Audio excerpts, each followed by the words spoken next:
ದೇಶದೆಲ್ಲೆಡೆ ಸಂಚಲನ ಮೂಡಿಸಿದ ಡಿಎಂಕೆ ನಾಯಕಿ ಹೇಳಿಕೆ. ಮುಸ್ಲಿಮರು ದೇಶಕ್ಕಾಗಿ ಪ್ರಾಣತ್ಯಾಗ ಮಾಡ್ತಿದ್ದಾರೆ, ಆದರೆ ಅಂತಹ ಒಬ್ಬ RSS ನಾಯಕರನ್ನು ಕೂಡ ತೋರಿಸಿ ನೋಡೋಣ ಹೀಗಂತ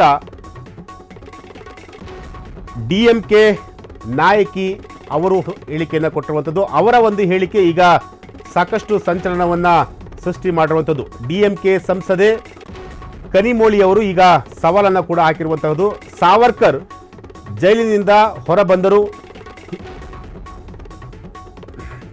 ಸಾವರ್ಕರ್ ಅವರು ಜೈಲಿನಿಂದ ಹೊರಗಡೆ ಬಂದಿರುವಂಥದ್ದು ಎಲ್ಲರೂ ಕೂಡ ಗೊತ್ತಿರುವಂತಹ ಒಂದು ವಿಚಾರ.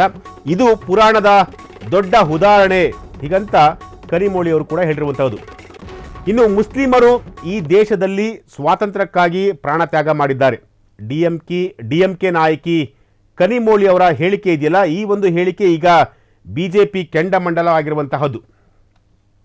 ಕನಿಮೋಳಿ ಅವರು ಕರುಣಾನಿಧಿ ಅವರ ಮಗಳು.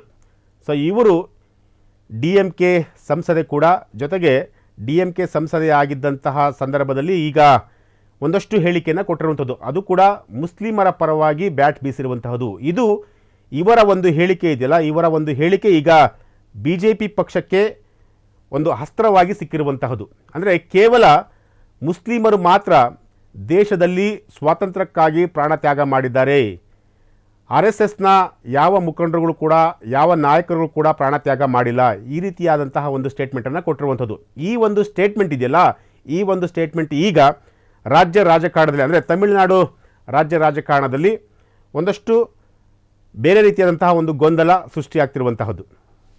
ಕ್ಷಣ ಕ್ಷಣದ ಸುದ್ದಿಗಳಿಗಾಗಿ ಫ್ರೀಡಂ ಟಿವಿ ಸಬ್ಸ್ಕ್ರೈಬ್ ಮಾಡಿ, ಲೈಕ್ ಮಾಡಿ ಹಾಗೂ ಫಾಲೋ ಮಾಡಿ. ಹೊಸ ಸುದ್ದಿಗಳ ನೋಟಿಫಿಕೇಶನ್ಗಾಗಿ ಬೆಲ್ ಐಕಾನ್ ಮೇಲೆ ಕ್ಲಿಕ್ ಮಾಡಿ.